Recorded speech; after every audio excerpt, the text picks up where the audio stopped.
Hello दोस्तों, स्वागत है आपका स्टडी आईक्यू में। और मैं अभिनव राज आपके लिए झारखंड राज्य का बजट डिस्कशन लेकर आ गया हूं। तो ये जो बजट होता है जिसको कि एनुअल फाइनेंशियल स्टेटमेंट के रूप में जाना जाता है, और ये काफ़ी क्रूशियल डॉक्यूमेंट होता है। इससे पता चलता है कि जो सरकारें हैं वो आने वाले एक वर्ष में किस तरीके से अपने पैसे को खर्च करने वाली है। जैसे आमतौर पर हम सभी लोग एक घर का अपना बजट बना के चलते हैं कि हमारे पास कितने रुपए आने वाले हैं और इन रुपयों को हम कहाँ कहाँ खर्च करने वाले हैं। तो इसी तरीके से जो सरकार का एस्टिमेशन होता है उसको बजट कहते हैं।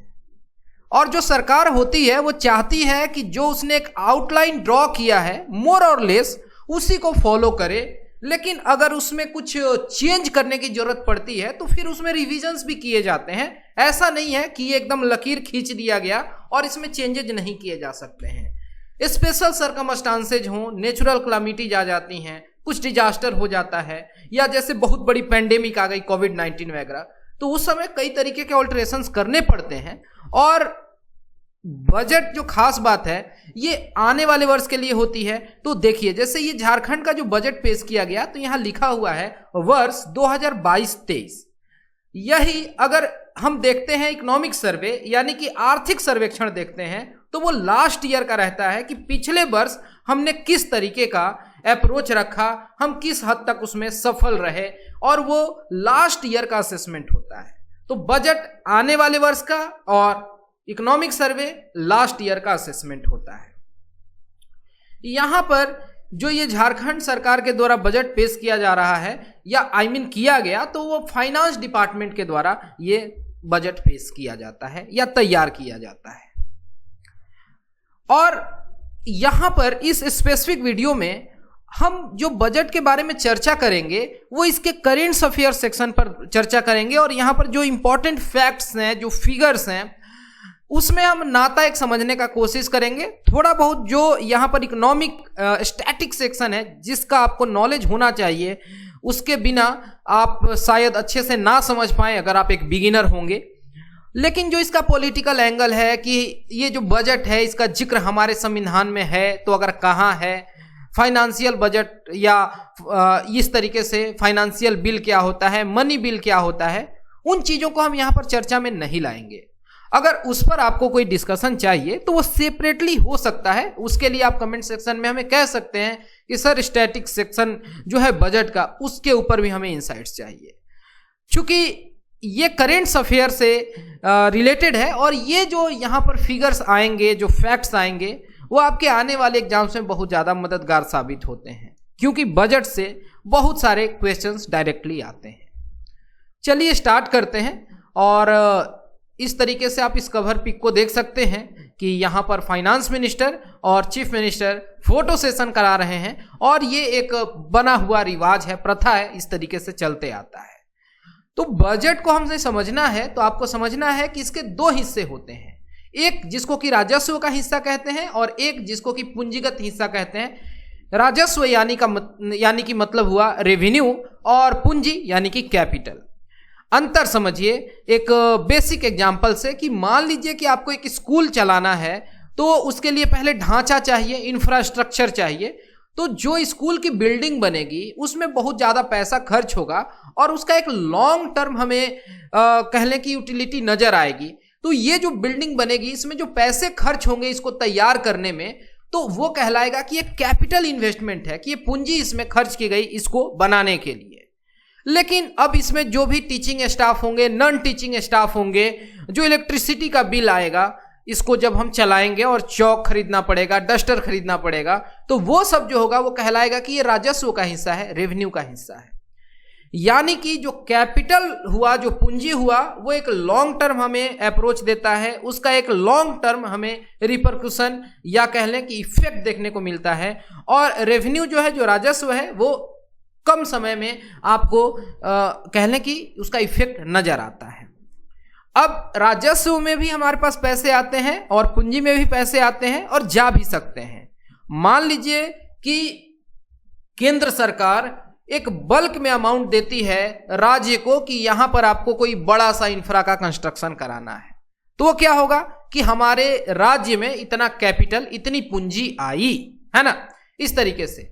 तो रेवेन्यू जो है वो आपके पास आ सकता है और आप उसका व्यय कर सकते हैं, उसको खर्च कर सकते हैं। तो जो रेवेन्यू में पैसा आएगा उसको हम रेवेन्यू रिसिप्ट कहते हैं, यानी राजस्व प्राप्ति है वो। और जो पैसा हम खर्च करेंगे रेवेन्यू का, उसको कहते हैं कि ये रेवेन्यू एक्सपेंडिचर है, ये हमारा व्यय है। इसी तरीके से जो कैपिटल में हमारे पास प्राप्ति होगी तो उसको कहेंगे कैपिटल रिसिप्ट्स या पूंजीगत प्राप्तियां।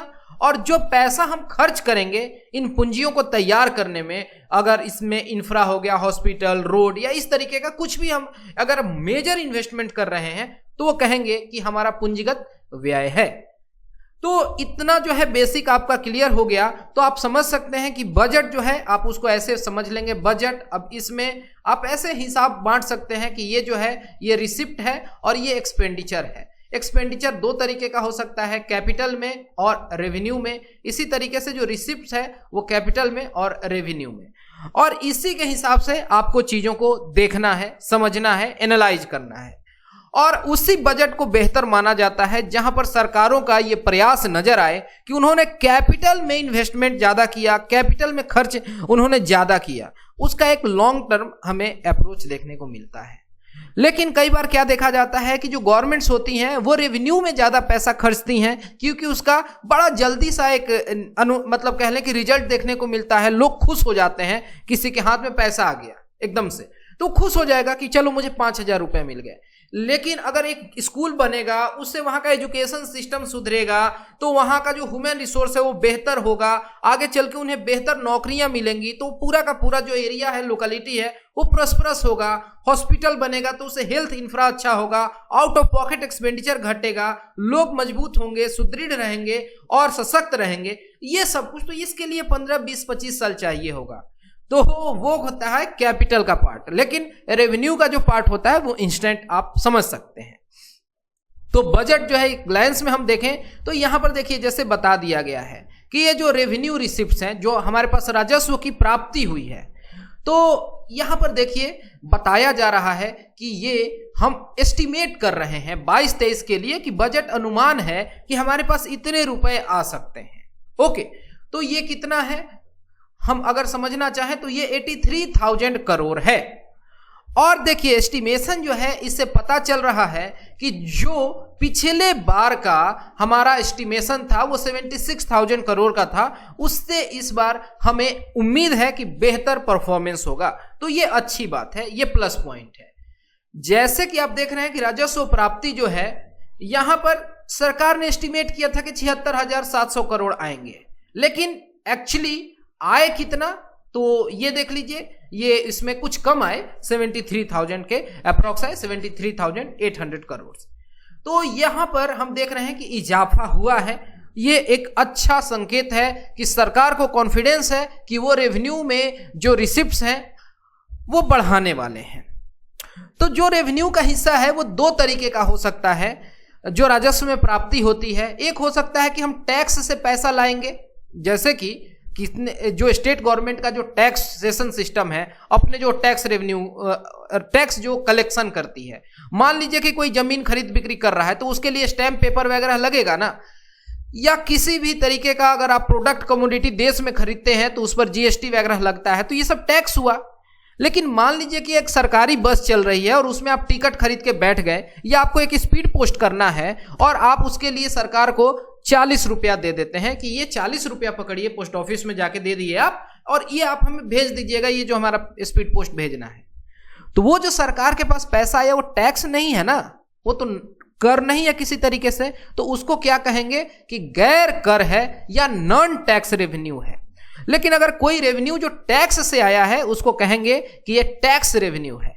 तो जो कैपिटल में हमें जो रेवेन्यू में पैसा मिलता है वो दो तरीके का हो सकता है, एक हो गया जिसको कहेंगे कि टैक्स रेवेन्यू और एक नॉन टैक्स रेवेन्यू। तो देखिए जो टैक्स रेवेन्यू है अगर इस हिस्सा को देखें तो ये दो तरीके का हो सकता है, एक जो केंद्र सरकार के तरफ से हमें मिलता है और एक जो है जो राज्य सरकार खुद का अपना टैक्स जो है वो वसूली करे। तो स्टेट का जो शेयर है सेंट्रल टैक्स में, अब इसके लिए पूरा आपको हिसाब समझना पड़ेगा और यहाँ पर जो फाइनेंस कमीशन है और इसमें किस तरीके से पैसा का डिस्ट्रीब्यूशन किया जाता है उस चीज को थोड़ा सा आपको समझना होगा। इन चीजों में कंसेप्ट क्लियर रहना चाहिए।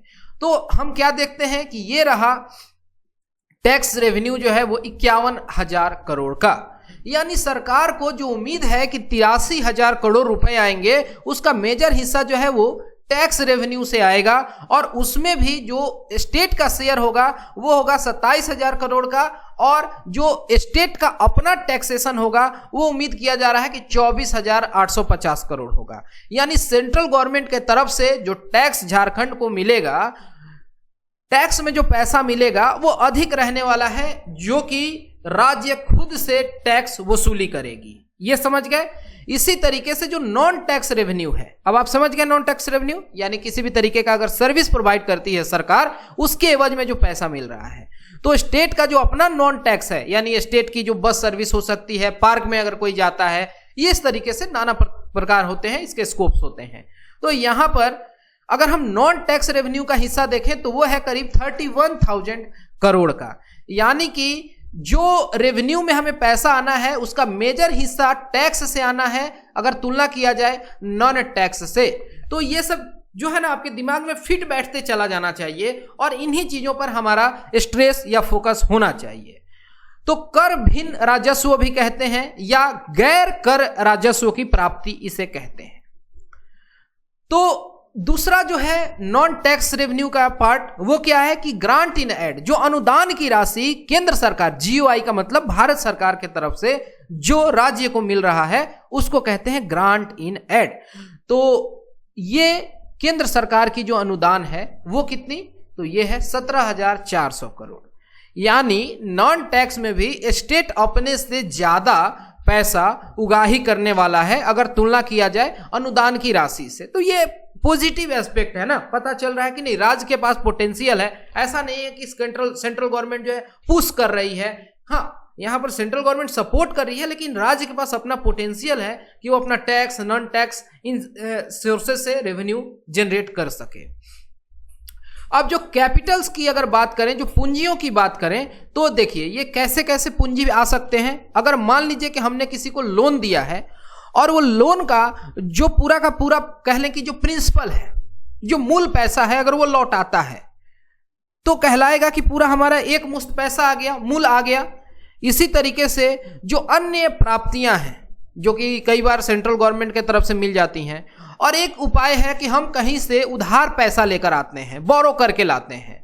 तो जो बोरो करके पैसा लाएंगे, भले उसके बदले हमें हर महीना या हर साल कुछ ब्याज देना पड़ेगा, लेकिन जो पैसा लेकर आए, चंक में लेकर आए, वो तो हमारे लिए पूंजी हुई ना। तो borrowing and other liabilities, liabilities का क्या मतलब है कि ये देयताएं हैं, ये हमें लौटाना है और ये हमारे ऊपर एक भार होता है, वो लाइबिलिटी कहलाता है। एसेट भार नहीं होता है, लाइबिलिटी भार होता है। तो कैपिटल रिसिप्ट जो कि रेवेन्यू रिसिप्ट से कम रहा है, हमने देखा है, ये टोटल है 18,000 करोड़ और इसमें भी लोन से रिकवरी बहुत कम है, मात्र 75 करोड़। अदर रिसिप्ट्स एमसीआर में कुछ भी नहीं है और यहां पर बोरो यानी उधार में सरकार बहुत पैसा ला रही है, 18,000 करोड़। तो इस तरीके से जो कुल प्राप्तियां हैं वो कितनी हो गई, यानी कि आप रेवेन्यू रिसिप्ट्स और कैपिटल रिसिप्ट्स को जोड़ देंगे, यानी यही बताया गया है कि यहां पर 1 और 4 को आप ऐड कर दीजिए, यानी इसको और इसको, तो ऑटोमेटिकली इसमें सब कुछ ये समाहित हो जाएगा और हम देख पा रहे हैं कि ये टोटल जो है कुल प्राप्तियां यहां पता चल गया कि ये 101 यानी कि हुआ ये 1,01,101 करोड़। ये फिगर है, एक तरीके से आप दिमाग में रख लीजिए। अगर प्रीलिम्स में, मेंस में ना पूछा जाए तो इंटरव्यू में आपसे इस तरीके से रैंडम क्वेश्चंस पूछ लिए जाते हैं कि चलिए बताइए आपके राज्य में जो कुल प्राप्तियां हैं कैपिटल मिला के और जो रेवेन्यू का हिस्सा है मिला के कितना होना चाहिए, आप एक अनुमान लगाइए। तो वहां पर आप बहुत ज्यादा एरर वाला फिगर नहीं बता सकते हैं। आप बोलेंगे कि सर करीब 1 लाख करोड़ था, तो ये सुन के सामने वाला समझेगा कि हाँ आपने बजट को समझा है, कोशिश किया है समझने का। इसी तरीके से अब जो पैसा आया उसको हम खर्चेंगे, तो जो खर्च करना है तो कुछ इसमें क्या है कि स्थापना व्यय है कि ये पैसा खर्च होना ही है, उसमें कोई भी अल्टरेशन नहीं हो सकता है। तो इसको एस्टेब्लिशमेंट एक्सपेंडिचर कहते हैं और ये होने वाला है 43,800 करोड़, यानी करीब 44,000 करोड़। अब हम क्या देखते हैं कि अदर रेवेन्यू अकाउंट, जिसमें कि इंटरेस्ट पेमेंट है, सैलरी दिया जा रहा है, पेंशन दिया जा रहा है, तो ये सब में भी जो सरकारों के खर्च हैं इनको आप इग्नोर नहीं कर सकते हैं, ये आप समझ रहे हैं। तो यहां पर इन चीजों को फिर बाइफरकेट करके बताया गया है कि ये 37,000 करोड़ है अदर। तो सरकार के पास जितनी अमाउंट है जो आनी थी वो आ गई, जितनी जानी है उसका भी हिसाब बता दिया गया। अब कैपिटल अकाउंट के हिस्से में अगर देखें कि कितना रुपया जो है वो खर्च जाना है, ये पूंजी कहां कहां खर्च कर रहे हैं, तो internal date of the state, यानी कि जो राज्य का आंतरिक ऋण है उसमें जो पैसा लगना है, इसी तरीके से भारत सरकार का जो ऋण लिया गया है उसको चुकता करने में करीब 216 करोड़ चुकता करने की बात की जा रही है। जो कैपिटल एक्सपेंडिचर किया जा रहा है कई तरीके के इंफ्रा वगैरह को डेवलप करने में, उसमें सरकार इस बार कुछ भी खर्च नहीं दिखा रही है। और जो लोन और एडवांसेज हैं जो कि हम चुकता कर रहे हैं कि पहले किसी से लोन ले रखा है और उसको लौटाना है, तो ये करीब 96 करोड़ है।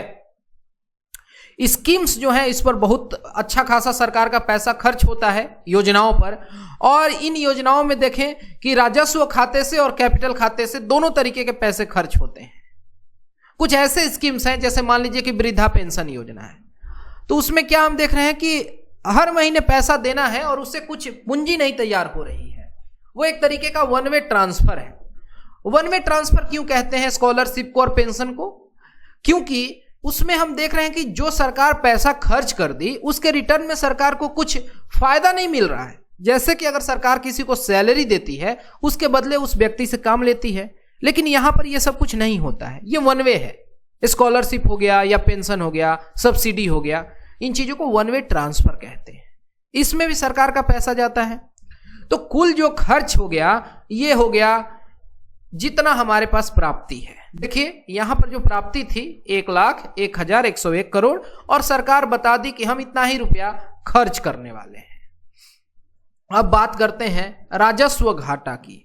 तो रेवेन्यू डेफिसिट जो है ना, यानी राजस्व में हमें कितनी प्राप्ति हुई और उसके सामने हम कितना रुपया खर्च करने वाले हैं, यानी जितनी राजस्व में हमारी प्राप्ति नहीं हुई है उससे हम अधिक पैसा खर्चने की बात कर रहे हैं।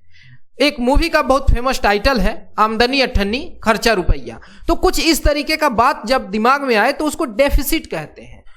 अब ये परसेंटेज के टर्म्स में अगर समझा जाए तो ये रहा करीब 1.68% जो राज्य का सकल घरेलू उत्पाद है, जो स्टेट का जीएसडीपी है उसका करीब 1.68%। लेकिन यहां पर सरकारों की यही कोशिश होती है और होनी भी चाहिए कि जितना हो सके इस तरीके के डेफिसिट्स को कम किया जाए। यानी आप राजस्व में ज्यादा से ज्यादा पैसा जनरेट करिए, खर्च को तो रोका नहीं जा सकता है, रेवेन्यू को बढ़ाया जा सकता है, लेकिन यहां पर एक वेलफेयर स्टेट का भी कंसेप्ट दिमाग में रहना है और रहना चाहिए। ऐसा नहीं है कि हर चीज से हम टैक्स ले, नॉन टैक्स का पैसा वसूली करें। वेलफेयर स्टेट है हमारा, लोक कल्याण के लिए हमारी सरकारें काम करती हैं, तो यहां पर डेफिसिट वगैरह एक हद तक मतलब बहुत ज्यादा बुरा नहीं है। और खासकर उस जमाने की बात करें जब पैंडेमिक का सिचुएशन आया, वहां पर तो घाटे लगने लाजमी है और लगे भी। अब एक कंसेप्ट आता है इफेक्टिव राजस्व घाटा, इफेक्टिव रेवेन्यू डेफिसिट। तो इसमें बताया गया है कि अगर 11 में से 9B को घटा दिया जाए तो 11 क्या है, जो टोटल आपका रेवेन्यू डेफिसिट है, और इसमें उस रेवेन्यू अकाउंट का पैसा घटा दिया जाए जो किसी ना किसी रूप में कैपिटल एसेट तैयार करने में, यानी कि उससे कहीं ना कहीं पूंजी जो है वो अगर तैयार होती है, कैपिटल तैयार होता है छोटे स्तर पर भी जाके, तो उस पैसे को घटा दिया जाए कि चलो कहीं ना कहीं वो कुछ कंस्ट्रक्टिव ही काम कर रहा है, तो ये बर्डन थोड़ा कम हो जाता है। यहां पर ये करीब 3.56% हो जाता है और ये बहुत अच्छा साइन है।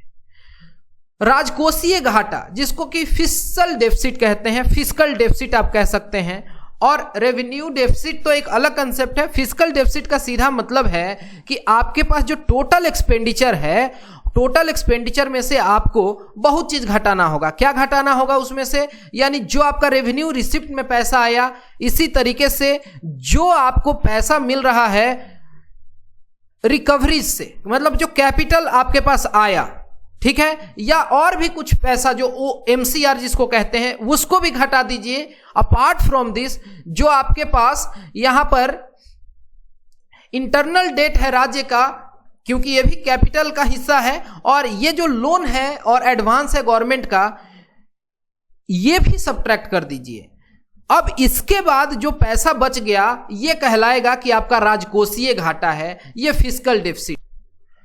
तो हम ये देखते हैं कि ये पूरे स्टेट के GSDP का करीब 2.81% है। तो ये बहुत बुरा नहीं है, लेकिन हाँ 3 के अंदर है, तो ये अच्छी बात है। जो FRBM एक्ट है, fiscal responsibility and budget management act, उसमें भी बात किया गया था कि ये बहुत अधिक नहीं होना चाहिए, लेकिन हाँ ये जो जैसा क्राइसिस वगैरह का टाइम है 3% इज फेयरली फाइन, है ना। अब एक प्राइमरी डेफिसिट का कंसेप्ट है, इसमें कहते हैं कि जो आपका फिस्कल डेफिसिट है, अगर उसमें से आप इस वाले चीज को, यानी कि जो आपने इंटरेस्ट पेमेंट में पैसा खर्च किया है उसको अगर घटा देते हैं तो जो बचता है उसको प्राइमरी डेफिसिट कहा जाता है, और ये करीब 1.15% है। तो ये कुछ एक ऐसे फैक्ट्स एंड फिगर्स हैं जिनको आप दिमाग में रख सकते हैं। अब यहां पर एक चार्ट से बताया गया है कि जो राज्य में पैसा आ रहा है वो कहां कहां से आ रहा है। तो स्टेट का जो शेयर है सेंट्रल टैक्स में वो करीब 26% है, स्टेट का अपना जो टैक्स है वो करीब 24.5% है, नॉन टैक्स 13.5% है, ग्रांट इन एड 17.2%, बोरोइंग से मिल रहा है 17.8%, और रिकवरीज ऑफ लोन ये सब नेग्लिजिबल है। इसी तरीके से यहां बताया गया है कि रुपया कहां कहां जा रहा है, और ये बहुत इंपॉर्टेंट है आपके एग्जाम पर्सपेक्टिव से। जैसे कि एजुकेशन में करीब 13.5%, रूरल डेवलपमेंट में करीब 12.5%, रोड और ट्रांसपोर्ट में 4%, एनर्जी में करीब 5%, पेंशन में 7.96%, एग्रीकल्चर और अलाइड सेक्टर, इसमें वाटर रिसोर्स वगैरह को इंक्लूड करके करीब 6%, करीब में मैं बता रहा हूं, वेलफेयर और सोशल वेलफेयर में करीब 8%। इसी तरीके से जो पुलिस और डिजास्टर मैनेजमेंट है इसमें 8.36%, अर्बन डेवलपमेंट और हाउसिंग में 3%, इंटरेस्ट जो पेमेंट किया जा रहा है उसमें करीब 6.5%, रिपेमेंट ऑफ लोन में करीब 7%, हेल्थ एंड ड्रिंकिंग वाटर में करीब 9.5%, फॉरेस्ट और इन्वायरमेंट पर करीब 1%, और लैंड रेवेन्यू, लेबर, टूरिज्म, इन चीजों पर करीब 7.5%। इस तरीके से सरकार का ये पैसा खर्च हो रहा है। इन कंपोनेंट्स को बताया गया इस तरीके से भी अरेंज करके कि जो कंपोनेंट है रेवेन्यू रिसिप्ट्स का वो कैसे कैसे है, इसमें शेयर क्या है सेंट्रल टैक्स का, स्टेट का, नॉन टैक्स और ग्रांट इन एड, जिनको हमने अच्छे से देख लिया। एक्सपेंडिचर जो है उसको एनालाइज किया जा रहा है, तो हम देख रहे हैं कि जो एक्सपेंडिचर हमारा रेवेन्यू के मार्फत होना है उसमें बढ़ोतरी हो रही है, साथ ही साथ कैपिटल एक्सपेंडिचर में भी बढ़ोतरी हो रही है। अगर हम पिछले साल से या पिछले 2, 2.5 साल, 3 साल से तुलना करें तो हमें ये आइडिया लगता है। इस तरीके से जो बजट है उसका एक पर्सपेक्टिव आपको देखने को मिला, और आपको बहुत कुछ इससे इंसाइट्स मिलता है कि बजट को देखते कैसे हैं, एनालाइज कैसे करते हैं, किन किन एरियाज पर आपका फोकस होना चाहिए, डेफिसिट कितने प्रकार के होते हैं, FRBM एक्ट क्या होता है, और इन चीजों से आप अब कंपेयर कर सकते हैं किसी भी राज्य को किसी राज्य से कि ठीक है हमारी सरकारें इस तरीके से परफॉर्म कर रही हैं, हमारा पड़ोसी राज्य कैसा परफॉर्म कर रहा है, सेंट्रल गवर्नमेंट जो है वो एजुकेशन पे कितना खर्च कर रही है, हेल्थ इंफ्रा पे कितना कर रही है। ये एक कंपैरेटिव जो एनालिसिस है वो आपको आगे चल के काफी मदद करता है, आप चीजों को ब्रॉडर पर्सपेक्टिव में समझ पाते हैं। आप ऐसे भी समझते हैं कि अच्छा झारखंड जो है वहां पर ट्राइबल पॉपुलेशन अधिक है, तो ट्राइबल वेलफेयर के लिए स्टेट क्या कर रही है, उसने अपने बजट में कितना हिस्सा दिया है। ओके, फिर हम आगे मिलेंगे और विशेष चर्चा करेंगे इकोनॉमिक सर्वे पर। फिलहाल इस वीडियो में इतना ही। Thanks for watching and all the best for your upcoming